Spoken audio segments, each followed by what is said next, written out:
প্রায় ৫ ঘন্টা বন্ধ থাকার পর ঢাকা ময়মনসিংহ মহাসড়কে যান চলাচল শুরু হয়েছে। সকাল থেকে হাজিরা বোনাস বৃদ্ধির দাবিতে গাজীপুরের বাঘের বাজার এলাকায় মহাসড়ক অবরোধ করে বিক্ষোভ করে মণ্ডল ইন্টিমেটস লিমিটেড কারখানার শ্রমিকরা। পরে সেনাবাহিনী ও শিল্প পুলিশের মধ্যস্থতায় বেলা ১টার দিকে ধীরে ধীরে পরিস্থিতি স্বাভাবিক হয়ে আসে।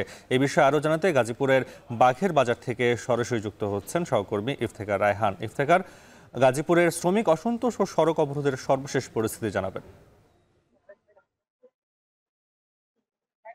নাফি, একদম এই চলতি মাসের শুরুর দিক থেকে কিন্তু আমরা দেখেছি যে পোশাক শ্রমিকদের যে বিভিন্ন দাবি দাওয়াকে কেন্দ্র করে গাজীপুর শিল্পনগরে কিন্তু বেশ উত্তপ্ত ছিল। তবে সেই পরিস্থিতি কিন্তু এখন অনেকটাই স্বাভাবিক হয়ে এসেছে। তবে দু একটি কারখানায় কিন্তু এখনো বিচ্ছিন্নভাবে তাদের দাবি দেওয়াকে কেন্দ্র করে এখনো শ্রমিক অসন্তোষ রয়েছে। তারই ধারাবাহিকতায় আমরা দেখেছি যে গাজীপুরের যে বাঘের বাজার এলাকার যে মন্ডল ইন্টিমেটস যে কারখানাটি রয়েছে, এই কারখানার শ্রমিকরা আজকে সকাল ৮টা থেকে তারা কাজে যোগ না দিয়ে কারখানার সামনে প্রথমে এসে বিক্ষোভ শুরু করেন।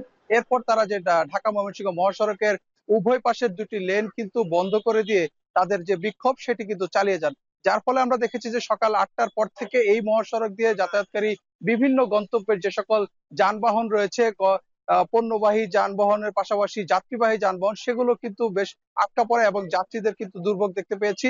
এরপর কিন্তু আমরা এখানে দেখেছি যে প্রথমে শিল্প পুলিশের সদস্যরা এসে এখানে মালিক পক্ষের সাথে এবং শ্রমিকদের সাথে কথা বলে তাদেরকে নিবৃত্ত করার চেষ্টা করেন, মহাসড়ক থেকে সরিয়ে দেওয়ার চেষ্টা করেন। তবে সেটি সম্ভব না হওয়ার পরে কিন্তু সেনাবাহিনীর মধ্যস্থতায় কিন্তু সেনাবাহিনীর সদস্যরা এখানে উপস্থিত হয়ে বেলা ১টার পর কিন্তু শ্রমিকদেরকে বুঝিয়ে মহাসড়ক থেকে সরিয়ে দেওয়ার পর কিন্তু যান চলাচল স্বাভাবিক হয়। এই যে শ্রমিক অসন্তোষ শুরু হয়েছিল, যে কারণে কিন্তু মহাসড়ক অবরোধের ফলে আমরা দেখেছি যে দুই পাশে প্রায় ৫ কিলোমিটার সড়কে যানবাহন যানজটের সৃষ্টি হয়, যাতে করে কিন্তু অনেকেই কিন্তু এই পথে চলাচলকারী যানবাহনের চালক এবং যাত্রীরা কিন্তু দুর্ভোগে পড়েন। একটি বিষয় জানিয়ে রাখি, মূলত হাজিরা বোনাস বৃদ্ধি সহ টিফিনের যে খাবারের যে নিম্নমানের খাবার পরিবেশন সহ বেশ কিছু দাবি কিন্তু এখানকার শ্রমিকরা করছেন।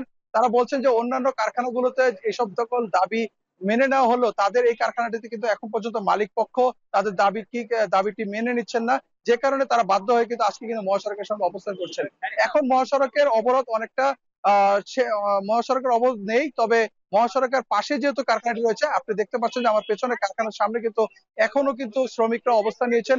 তীব্র গরম আজকে সকাল থেকে, এই গরমের মাঝেও কিন্তু রোদের মধ্যেও কিন্তু শ্রমিকরা কিন্তু তাদের যে অবস্থান কর্মসূচি কিংবা যে বিক্ষোভ সেটি কিন্তু এখন পর্যন্ত চালিয়ে রাখছেন এবং তারা বলছেন যতক্ষণ পর্যন্ত তাদের যে দাবি দাওয়াগুলো মেনে নেওয়া না হয় ততক্ষণ পর্যন্ত তারা চালিয়ে যাবেন বলে তারা জানিয়েছেন। এবং সেনাবাহিনীর সদস্যরা এখানে রয়েছেন, তারাও কিন্তু চেষ্টা করছেন মালিক এবং শ্রমিক পক্ষের সাথে কথা বলে আলোচনার ভিত্তিতে যেন একটি সুষ্ঠু সমাধান করে এই পোশাক খাতের যেন অস্থিরতা কমিয়ে আনা যায় এবং পোশাক কারখানাগুলোতে যেন কর্মপরিবেশ সৃষ্টি করা যায় সেই চেষ্টা করছেন। তো এই ছিল আমার কাছে গাজীপুরের বাঘের বাজার থেকে পোশাক শ্রমিকদের বিক্ষোভের সবশেষ তথ্য। নাফি।